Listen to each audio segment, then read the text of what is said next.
આગળમાં જોજો, ખબર ન પડે ત્યાં અટકાવજો. ઉદાહરણ 1.9 10⁻8 કુલમ અને 10⁻8 કુલમ પણ ઋણ.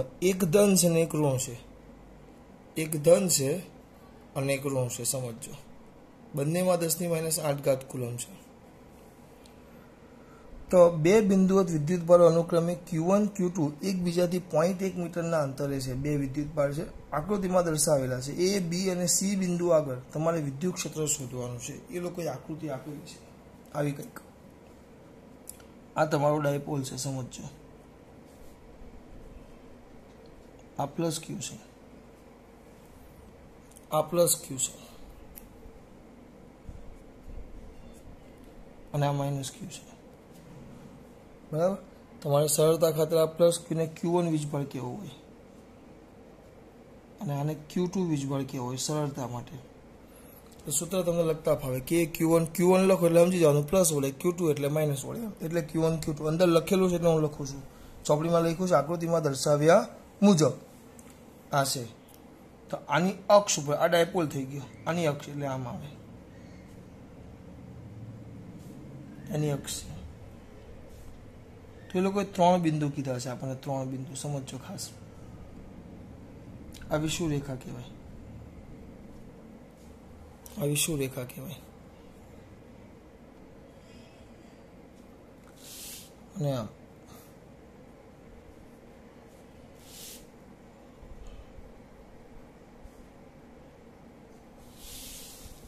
આમ છે. બરાબર. તો એ લોકોએ 3 બિંદુ આપ્યા છે. આપણા વિદ્યુતભાર છે 2. એક કામ કરું, વિદ્યુતભારને બ્લેક કરી દઈએ. આ 2 વિદ્યુતભાર છે, 3 બિંદુ આપ્યો. પહેલું બિંદુ અહીંયા A, આ જે ફર્સ્ટ બિંદુ છે A. તો તમને અહીંયા વિદ્યુત ક્ષેત્ર શોધવાનું કીધું છે. અહીંયા તમને એમ કીધું છે, આને કારણે 3 બિંદુ છે. હું પહેલાં અલગ અલગ સમજાવીશ. પહેલાં A પાસે વિદ્યુત ક્ષેત્ર શોધો એમ કીધું છે. કોની પાસે? A પાસે. પહેલાં ચોખ્ખું જ કીધું છે કે આ A પાસે વિદ્યુત ક્ષેત્ર શોધો, બીજું બધું જવા દો. આ A પાસેનું વિદ્યુત ક્ષેત્ર શોધો, ચોખ્ખા શબ્દોમાં કીધું છે. આ A પાસેનું. તો ચલો, મને કોઈ કહેશે A પાસે વિદ્યુત ક્ષેત્ર કોને કોને કારણે ઉત્પન્ન થશે? હાથ ઊંચો કરો. એક જ પોયરો મારો, 2 જ પોયરા?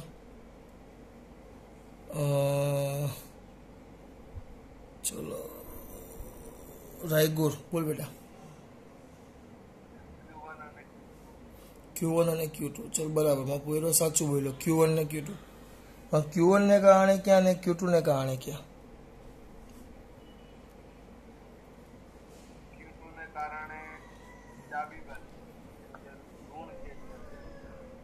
Q1 ને કારણે ડાબી બાજુ, એટલે આમ.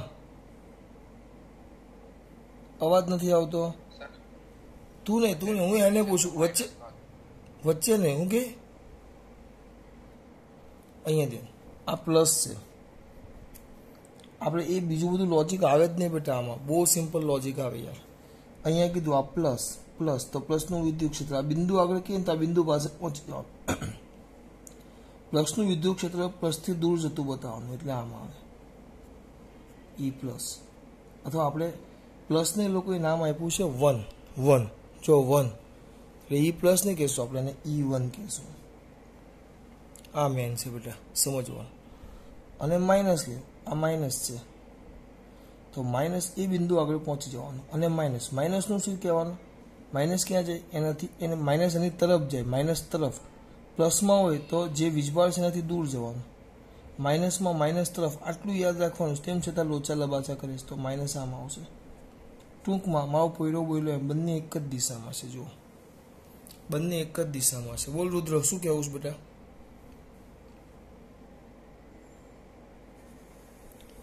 કેવું છે આમાં? એટલે એ બિંદુ પાસે વિદ્યુત ક્ષેત્ર મૂલ્ય લખીએ પછી દિશા કહી દઈશું. બંને એક જ દિશામાં છે. ધન ઋણની વાત જ નહીં કરવાની. હું બોલું છું સમજો ખાસ. ધન ઋણની વાત જ નહીં કરવાની. કેમ ધન ઋણની વાત નહીં કરવાની બેટા? કેમ ધન ઋણની વાત નહીં કરવાની? સર તમને નથી ગમતું એટલે ના. આપણે ધન ઋણને કારણે તો દિશા દર્શાવીએ છીએ. એટલે આપણે વિદ્યુત ક્ષેત્ર અટવાઈ જ જશો એટલે એક રીતે એક જ પેટર્ને કરવાનું. તો ચલો એ પાસેનું વિદ્યુત ક્ષેત્ર તો ઇઝ ઇક્વલ ટુ E1 પહેલાને કારણે એ પાસેનું વિદ્યુત ક્ષેત્ર વત્તા E2 બીજાને કારણે એ પાસેનું વિદ્યુત ક્ષેત્ર. ચલો બંનેને કારણે વિદ્યુત ક્ષેત્રનો સરવાળો. બંને કઈ દિશામાં છે? એક જ દિશામાં. આનો વિદ્યુત બળ Q, આનો વિદ્યુત બળ -Q. તો સૂત્ર શું આવશે આપણું? બોલો. બિંદુવત વીજભાર છે આ Q. પેલામાં પ્લેટ હતું એટલે σ/2ε0 લખેલું. આમાં પ્લેટ નથી, આમાં વિદ્યુત ભાર છે. તો સૂત્ર શું લખશો? કોઈ કેવું મને? ચલો ફટાફટ સૂત્ર કોણ કહેશે મને? મારો દીકરો રોહિત. બોલ બેટા. મોહિત. રોહિત ક્યાં? એક જ સૂત્ર આવે ભાઈ, પણ આ પહેલાને કારણે છે એટલે KQ1/R12 અને આવે KQ2/R22. બંને એક જ દિશામાં છે એટલે વચ્ચે પ્લસ આવી જાય. બંને એક જ દિશામાં છે એટલે વચ્ચે પ્લસ આવે. બરાબર. વીજભાર ચલો કિંમત મૂકો. હવે આ કે ધ્યાન આપજો ખાસ, આ કે છે તમારે કિંમત મૂકવાની છે. કે આ કે Q1 કેટલું છે? Q જ આવશે. હવે એ લોકોએ ચોપડીમાં આપ્યું છે, આકૃતિમાં આપ્યું છે, મારા ઘરનું નથી. આ આકૃતિમાં આપ્યું છે કે આ જે અંતર છે આટલું, અહીંયાથી આટલું, એ 0.5 છે, 0.5 મીટર. બરાબર. એ જ રીતે આ જે અંતર છે આટલું, એ પણ 0.5 મીટર છે. બંને અંતર 0.5 મીટર છે. આ પણ 0.5 અને આ પણ 0.5. બંને અંતર 0.5 મીટર છે. સમજો ખાસ. બરાબર. એટલે અંતર આ આપણા માટે કોનાથી અંતર થઈ ગયું? આ કોનાથી અંતર થઈ ગયું? આ પહેલા વીજભારથી આ બિંદુ એનું અંતર. તો આપણા માટે આ R1 કહેવાય. આ બીજાથી આ અંતર, આ બધું અંતર આપ્યું છે. સાથે સાથે એમ પણ કીધું છે આ પોઈન્ટ, સોરી થોડીક ભૂલ થઈ ગઈ. આ અંતર છે ને 0.5 નથી. આ અંતર આ છે 0.1 મીટર, આ છે 0.1 મીટર. બરાબર. તો આ અંતર 0.5 ન થાય, આ અંતર થાય 0.05 થાય. 0.05 થાય. તો તમને હજી ખબર ન પડે. આપણે આમાં સમજવાનું છે. એકવાર સમજો, આજીવન દાખલો જોવો નહીં પડે. સર તમે આટલો બધો ટાઈમ પાસ કેમ કરો છો? કારણ કે મારે મારા દીકરાઓને સમજાવવા છે. ફિઝિક્સ ગોખાવાનું નથી. બધા એક જ દાખલો 5 મિનિટમાં કરી નાખીને 5 વાર તમને લખવા આપશે અને દાખલો બતાવે. આપણે એ નથી કરવાનું. આ પ્લસ છે. અહીંયા જો આકૃતિ પાછી દોરું છું તો આપણો અહીંયા આ બિંદુ એ છે. ચલો, તો આ પ્લસ, આ બિંદુ પાસે આવી જવાનું. પ્લસને કારણે વિદ્યુત ક્ષેત્ર ક્યાં જાય? પ્લસને કારણે દૂર. તો આ પ્લસ. બરાબર. માઇનસને કારણે ક્યાં જાય? માઇનસને કારણે ક્યાં જાય? અહીંયા બિંદુ આગળ માઇનસ એની તરફ ખેંચે. અહીંયા અથવા એવું વિચાર લેવાનું, જે ત્રીજી રીતે પણ વિચારે, એવું વિચાર લેવાનું. વિદ્યુત ક્ષેત્ર સમજતા હોય, વિદ્યુત ક્ષેત્ર સમજતા હોય તો વિદ્યુત ક્ષેત્ર એટલે મેં કીધેલું, વિદ્યુત ક્ષેત્ર એટલે એકમ ધન વીજભાર પર લાગતું બળ. એકમ ધન વીજભાર પર લાગતું બળ વિદ્યુત ક્ષેત્ર એટલે એકમ ધન વીજભાર. તો અહીંયા એકમ ધન, અહીંયા ધન છે એવું વિચાર લો. એકમ ધન, એક મૂલ્ય ધરાવતો ધન. તો આ ધન વચ્ચે શું થાય? અપાકર્ષણ, એટલે આમ જાય. અહીંયા એકમ ધન વીજભાર છે તો ધન ને ઋણ વચ્ચે શું થાય? આકર્ષણ, એટલે આમ જાય. તરત વિદ્યુત ક્ષેત્ર દિશા મળી જાય. એ બિંદુ પાસે એકમ ધન વીજભાર લઈ લેવાનું. એની એક ત્રીજી રીત કે બે એક જ દિશામાં છે અને મૂલ્ય સરખું જ થાય. આ જે અંતર છે, આ અંતર, આને તમે R1 કહી દો, આ અંતરને R2 કહી દો. તો આ છે 0.05 અને આ પણ થાય 0.05 મીટર. અહીંયા ગીચો ન થાય એટલે અહીંયા દૂર નાખ્યું છે. સમજો ખાસ. આવી ગયું. બરાબર. તો સૂત્રમાં કઈ નથી. આ કે ક્યુ વીજભાર તો ક્યુ જ છે બાય R એટલે આયરો. થોડુંક ટૂંકું કરું, બહુ લાંબુ વધારે થઈ જશે. આ થશે 9 × 10⁹. બરાબર. Q1 આયરા. Q1 કેટલા હતા? એ તમને ક્યુ આપેલા છે, વીજભાર આપેલા છે. અહીંયા લખી નાખું. Q1 એ છે બેટા 10⁻8 કુલ અને Q2 છે -10⁻8 કુલ. એટલે અહીંયા આવશે લાંબુ નથી કરવું એમ. તો પછી એક કામ કરીએ. ચલો પૂરું એમ કે જો ટૂંકું કરવું અહીંયા હા વાંધો નહીં. અહીં Q1 = Q2 બરાબર ક્યુ જ છે, બરાબર, અને R1 બરાબર R2 બરાબર R જ છે. આપણે લખાવો, બંનેના મૂલ્ય સરખા છે, બરાબર. ચલો એક વસ્તુ હજી કેવું શું લોચા પડશે, અહીંયા આપણે પ્લસ કરી નાખ્યું. કેમ પ્લસ કર્યું? બંને એક જ દિશામાં છે. તો આ ક્યુ અમુકના મગજમાં હજી ચાલતું હશે, આ Q1 બરાબર તો પ્લસ ક્યુ છે અને Q2 બરાબર માઇનસ ક્યુ છે. તો સર તમારે અહીંયા માઇનસ ન કરવું પડે, અથવા અહીંયા હવે જો તો મેં તો કર્યું Q1 Q2 બરાબર ક્યુ, બંનેના મૂલ્ય સરખા છે અને અંતર પણ સરખા છે. અહીંયા તમે મૂકો કિંમત તો 2kQ1 by R1 square direct થઈ જાય. આ વસ્તુમાં ખબર પડી. તમે બે વસ્તુ એક સાથે દર્શાવી શકો નહીં, હાથ ઊંચો કરવાનો છે, ખબર પડે તો હું જોઉં છું. ફરી પાછું બોલું છું, સાંભળો. હજી એકવાર કહું છું, સાંભળો. આમાં લોચો ન લાગવો જોઈએ, કારણ કે ધન ઋણ પછી અહીંયા લખવાનું નહીં. આ ધન ઋણને કારણે તો આપણે આ દિશા દર્શાવીએ છીએ. લોચો અહીંયા જ પડે છે, આ ધન ઋણમાં જ. આ ધન છે એટલે હું કેવું છું આ બાજુ જાય, આ ઋણ છે એટલે કેવું છું કે આ બાજુ આવે. કેમ? ઋણ છે એટલે શું કરે? આપણે ભણી ગયા ઋણનું વિદ્યુત ક્ષેત્ર ક્યાં હોય? ઋણ વીજભાર તરફ. એટલે સર આવું કેમ બોલો છો? એટલે મેં સમજાવ્યું. વિદ્યુત ક્ષેત્ર એટલે એવું વિચાર લેવાનું કે અહીંયા એકમ ધન વીજભાર છે, એવું વિચાર લેવાનું. એવું એઝ્યુમ કરી લેવાનું કે અહીંયા એકમ ધન વીજભાર છે, એવું એઝ્યુમ કરી લેવાનું. જે બિંદુ આગળ વિદ્યુત ક્ષેત્ર શોધવાનું કે ત્યાં એવું ધારી લેવાનું કે અહીંયા એકમ ધન વીજભાર છે. સમજો ખાસ. તો પછી તમે તરત ચો ધન વચ્ચે આકર્ષણ, સીધું આમ ધન ને ઋણ વચ્ચે આકર્ષણ, એટલે આમ તમને વિદ્યુત ક્ષેત્ર તરત મળી જાય. આપણે વિદ્યુત ક્ષેત્રની વ્યાખ્યા ભણી ગયેલા. એકમ ધન વીજભાર પર લાગતા વિદ્યુત બળને વિદ્યુત ક્ષેત્ર કહેવાય. 2 મિનિટમાં કામ પતી ગયું. તો તમારું સૂત્ર આવ્યું 2kQ1 by R1 square direct આવ્યું. એટલે આપણે અહીંયા શું કર્યું? kQ1 by R1 square plus kQ2 by R2 square. આમાં હજી હા ચલો આ થઈ ગયું. પ્લસ માઇનસ રાખો તો એ ચાલે, તમારે જેટલું જલ્દી ટૂંકમાં પતાવો એટલું પતે. આમાં ન પડવું હોય તો આ પ્લસને કારણે માઇનસને કારણે તો અહીંયા તમે આમ પણ લખી શકો છો. આ દાખલો આમ પણ લખાય. E is equal to E plus, પ્લસને કારણે વિદ્યુત ક્ષેત્ર, અને E માઇનસ, માઇનસને કારણે વિદ્યુત ક્ષેત્ર. પણ બંનેનો સરવાળો. કેમ બંનેનો સરવાળો? કારણ કે બંને એક જ દિશામાં છે. તો સીધું લખો ચલો KQ, કારણ કે મૂલ્ય તો Q છે, બાય અંતરા R પ્લસ વત્તા K આ Q પ્લસ KQ માઇનસ બાર R માઇનસ. અહીંયા સરવાળો જ આવશે, એક જ દિશામાં છે એટલે સરવાળો જ આવે. અને અહીંયા આપણે એના મૂલ્ય જ લખીએ છીએ, મૂલ્ય. તો શું લખાશે? K. ધ્યાન આપજો, અહીંયા લખી નાખવાનું. આ જ મુદ્દો અહીંયા આવે કે આ જે Q પ્લસ છે તો અહીંયા તમે લખી શકો કે ભાઈ Q પ્લસ બરાબર Q માઇનસ બરાબર Q, અને R પ્લસ બરાબર R માઇનસ બરાબર R. તો અહીંયા તમે ડાયરેક્ટ બધું સરખું છે તો સૂત્ર આવી જાય 2kQ જે લખવું હોય બાય R. તો અહીંયા 2kQ1 બાય R1 સ્ક્વેર સરખું છે એટલે, અથવા આને કાઢી નાખો Q by R, sorry square. વિદ્યુત ક્ષેત્રમાં અહીંયા સ્ક્વેર આવે. બાળકો તમારે જેમ લખવું એમ લખી શકો. ચલો તમે કઈ રીતમાં પસંદ કરશો? આ A કે B? આપણે જે આ દાખલા એક રીતે કર્યું છે, આ B માં જશું ને આપણે. ચલો B વાળા હાથ ઊંચો કરો ખાલી એકવાર. B વાળા એટલે મને અંદાજો આવે. એક મિનિટ આપો મને, 1 મિનિટ આપો. ચલો હવે આ B રીતે જશું ને, B રીતે ફટાફટ હાથ ઊંચો કરો. B રીતે જશું આપણે.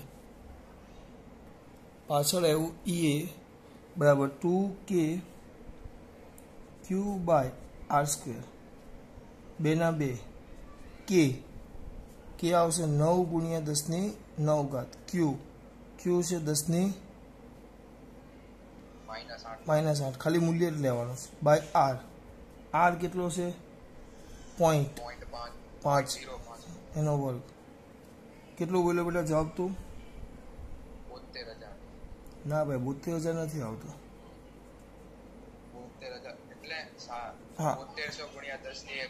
72,000 ગુણ્યા ખાલી 72,000 ન્યૂટન પર કુલમ. આવો ને ફેરવવાનો જવાબ. તમે ફેરવો ને તો કમ્પલસરી જવાબ 1 પોઈન્ટમાં ફેરવવાનો. 7.2 ગુણ્યા 10⁴ ન્યૂટન પર કુલમ. દાખલો પૂરો. થોડોક મેં હાથીને થોડોક અઘરો બનાવ્યો, કારણ કે હું બધું સમજાવવા જાઉં છું, તમને બધી જ રીતે સમજાવવા જાઉં છું તો દાખલો અઘરો લાગે. જો તમને ટૂંકમાં આવું શોર્ટકટમાં બતાવી દઉં તો તમને એમ લાગે કે આ તો બહુ ઇઝી દાખલો હતો. ચલો એની બીજી આકૃતિ આપણે દોરીએ. અહીંયા ધ્યાન આપો. આમ છે, આ તમારો પહેલો પ્લસ ક્યુ અને આ માઇનસ ક્યુ. પણ હવે બિંદુ ક્યાં છે ખબર? બિંદુ બી અહીંયા છે. અહીંયા આ બિંદુ બી, અહીંયા વિદ્યુત ક્ષેત્ર શોધવાનું છે. બિંદુ બી અહીંયા વિદ્યુત ક્ષેત્ર શોધવાનું છે. આ અંતર તમને ખબર છે. આખું અંતર 0.1 મીટર છે. 0.5 મધ્ય બિંદુથી. અને આ આપેલું છે અહીંયાથી 0.05 મીટર. તો ચલો બી પાસે વિદ્યુત ક્ષેત્ર શોધવાનું છે. કોઈ મારો દીકરો કહેશે બી પાસે વિદ્યુત ક્ષેત્ર કેટલું થશે? હાથ ઊંચો કરીને વિદ્યુત ક્ષેત્ર શોધવાનું છે. પહેલા તો બી પાસે વિદ્યુત ક્ષેત્ર કોને કોને કારણે ઉત્પન્ન થાય? એક મિનિટ. બી પાસે વિદ્યુત ક્ષેત્ર કોને કોને કારણે ઉત્પન્ન થાય? નવું કોઈ બોલ પ્રજાપતિ.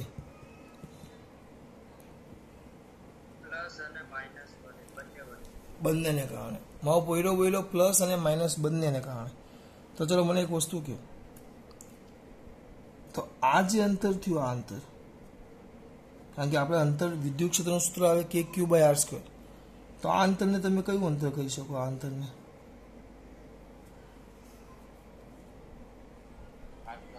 R+. Very good. કારણ કે પ્લસ વીજભારથી બિંદુનું અંતર થાય. તો આ અંતરને તમે કયું કહી શકો? આ અંતરને R-. આ મેન છે. કારણ કે હવે સરખા અંતર નહીં આવે બાપુ. હવે સરખા અંતર નહીં આવે. હવે અંતર અલગ અલગ આવશે. એટલે આ થશે R+ અને આ થશે R-. આ થશે R+ અને આ થશે R-. સમજો ખાસ. આ તમારું અંતર થશે R+ અને આ થશે R-. તો બસ હવે ચાલુ કરો. ચલો પ્લસને કારણે વિદ્યુત ક્ષેત્ર ક્યાં જશે? અહીંયા બી બિંદુ પાસે પ્લસને કારણે વિદ્યુત ક્ષેત્ર. હાથ ઊંચો કરો. બી બિંદુ પાસે વિદ્યુત ક્ષેત્ર કઈ દિશામાં થશે? બોલ રુદ્ર, બોલ બેટા. ડાબી બાજુ. Very good. સિમ્પલ લોજિક છે, આમાં કઈ આવે જ નહીં યાર. E+. અને માઇનસને કારણે કઈ બાજુ જશે? માઇનસને કારણે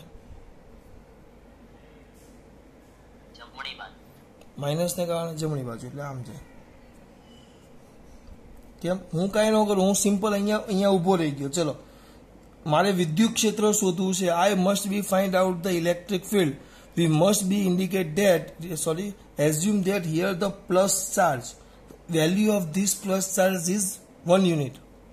ગુજરાતીમાં મારે વિદ્યુત ક્ષેત્ર શોધવું છે, તો જે બિંદુ આગળ વિદ્યુત ક્ષેત્ર શોધવાનું કે ત્યાં હું વિચાર લ્યો કે અહીંયા નાનો એવો કોઈક એકમ ધન વીજભાર છે એવું હું વિચાર લ્યો.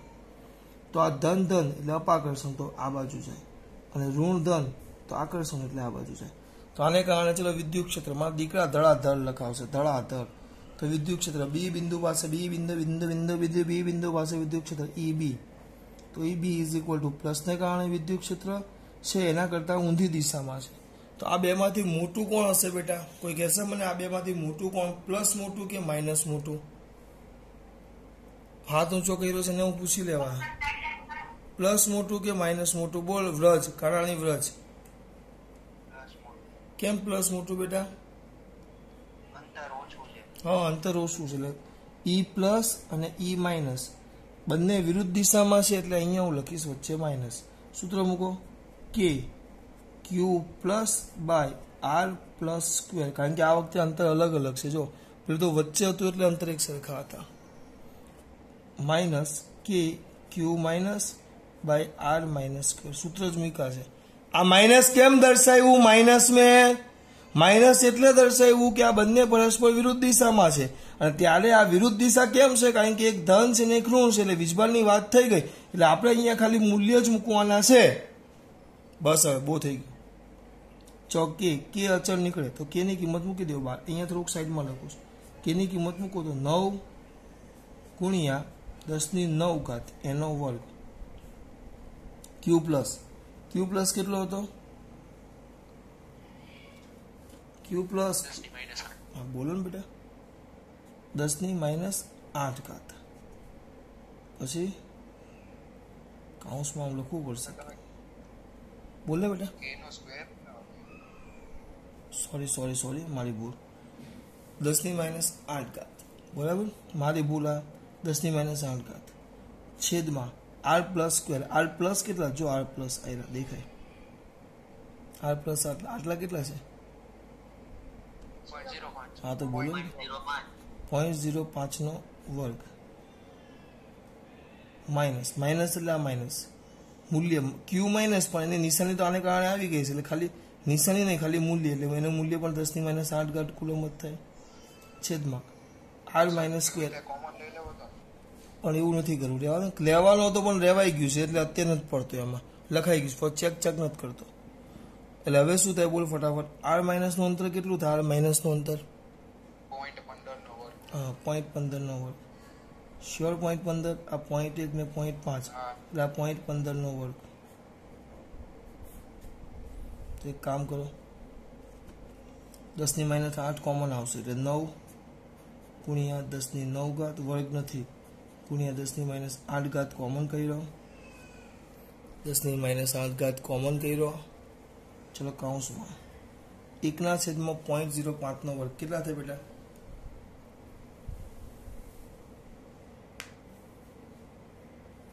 25. 1/25 ગુણ્યા 10⁻4 થાય. ચલો બોલો શું કરો મારા દીકરાઓ? ચલો 1/0.05 બે વાર કરી નાખો, જે આવે લખીએ. હે અવાજ નથી આવતો? હા 400 એમ બોલો ને, અવાજ નથી આવતો તમારો. 10⁻8 એટલે 1/0.15 પાછો ભાગ્યા 0.15 બે વાર. 44.44. Okay sir 44.44. ઓકે ચલો બાદ બાકી કરો, જવાબ લાવો. 9 હાથે ગુણી નાખો. 300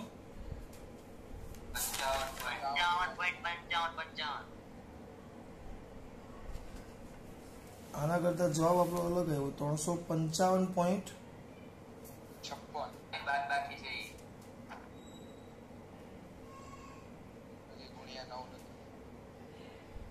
આપણે ઘાત કેટલી આવે છે?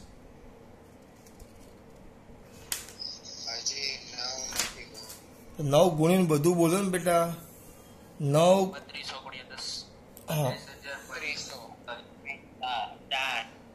પોઈન્ટમાં જવાબ બોલો યાર. હા 3.2 ગુણ્યા ઘાત બોલો. નાના છોકરા જેવું કરો. કીધું છે પોઈન્ટ કહીને 10⁴ ન્યૂટન પર કુલમ. તો 3.2 ગુણ્યા 10⁴ ન્યૂટન પર કુલમ. દાખલો પૂરો. કંઈક લેવાનું નથી બેટા, આટલો સિમ્પલ દાખલા છે બરાબર. હવે સી છે. સી જો આ પ્લસ ક્યુ, આ માઇનસ ક્યુ, અને સી આમ વિષુવ રેખા પર છે. સી વિષુવ રેખા પર છે અહીંયા બરાબર, અહીંયા છે. તો આ સી બિંદુ પાસે વિદ્યુત ક્ષેત્ર શોધવાનું કીધું છે. સી પાસે ચલો આ પ્લસ ક્યુ છે, તો પ્લસ ક્યુ નું વિદ્યુત ક્ષેત્ર ક્યાં જશે? હવે મને કહ્યું સી આમ ક્રોસ છે. હા એક વસ્તુ તમને ખાલી કહી દઉં, આકૃતિમાં આપેલું છે એટલે ખોટું એમાં ટાઈમ ન બગડે આપણો. આમ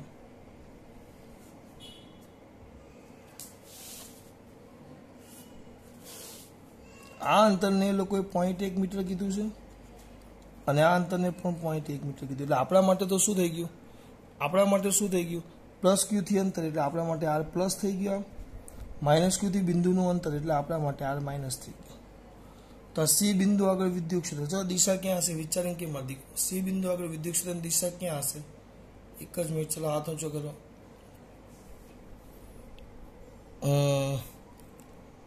બોલ બેટા બાલૈયા.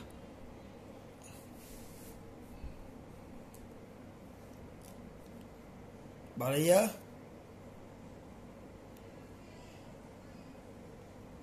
નીકળી ગયો. ચલો વિશ્વા બોલ બેટા.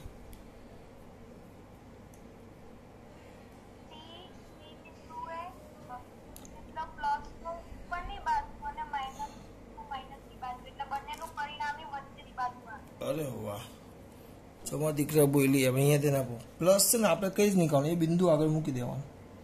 50 વાર બૂમો પાડીને કીધું હશે, 50 વાર તો નહીં પણ 5 વાર તો કીધું હશે અહીંયા બિંદુ પ્લસ છે. આપણે એવું વિચારવાનું અહીંયા બિંદુ છે, અહીંયા આ ધન છે, ધારી લેવાનું. મારે શોધવું છે વિદ્યુત ક્ષેત્ર, અહીંયા નાનું એવો પ્લસ વીજભાર છે એવું ધારી લેવાનું, એકમ ધન વીજભાર. તો આ પ્લસ પ્લસ વચ્ચે અપાકર્ષણ, તો અપાકર્ષણ એટલે ક્યાં જાય આમ, તો આ તમારું થશે ઈ પ્લસ અને આ માઇનસ છે તો માઇનસનું આ બાજુ આવે એટલે આ તમારું થઈ જાય ઈ માઇનસ, આ તમારું થઈ જાય ઈ પ્લસ ને આ થઈ જાય ઈ માઇનસ. આમ આવે જો દિશા કઈ જ નહીં, જે બિંદુ કે બિંદુ આગળ પહોંચી જવાનું. અને અહીંયા એવું ધાર લેવાનું ક્ષેત્ર શોધવું હોય તો, વિદ્યુત ક્ષેત્ર શોધવું હોય તો અહીંયા એવું ધાર લેવાનું કે અહીંયા નાનું એવું એકમ ધન વીજભાર છે, તો ધન ધન વચ્ચે અપાકર્ષણ, તો અપાકર્ષણ એટલે ક્યાં જાય, આ ધક્કો મારે તો ક્યાં જાય, સીધો જ જાય, સીધી રેખામાં જ ગતિ કરે એટલે આમ. ધન ને ઋણ વચ્ચે આકર્ષણ તો ક્યાં જાય, આમ સીધી રેખા. તો આ બેનું પરિણામે શોધવાનું કીધું છે. જો આ 0.1 મીટર છે, આ 0.1 મીટર છે, તો આ અંતર પણ 0.1 મીટર થાય, સમજો ખાસ. આ અંતર પણ 0.1 મીટર થાય, તો આ ત્રિકોણ સમબાજુ બની ગયો. તો આ તમારો ખૂણો 60 નો થાય, 60 નો. હવે આ પ્લસ અને માઇનસ આ પેલા સીધા નથી કે કામ ને કામ, તો આપણે સીધું શું કરતા, બે વિરુદ્ધ દિશામાં તો સરવાળો, વિરુદ્ધ દિશામાં તો બાદબાકી, એક જ દિશામાં તો સરવાળો. આમાં તો વચ્ચે ખૂણો છે, તો ખૂણો હોય તો આપણે ભણી ગયા, યાદ કરો 11મા ધોરણમાં આપણે ભણી ગયેલા કદાચ, કે આપણા બે સદિશો હોય, આમ સદિશ એ છે અને આ સદિશ બી છે, બંને વચ્ચેનો ખૂણો થીટા છે, બંને વચ્ચેનો ખૂણો થીટા છે. એક કામ કરો,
કેમ ભાઈ ઘટી ગયા?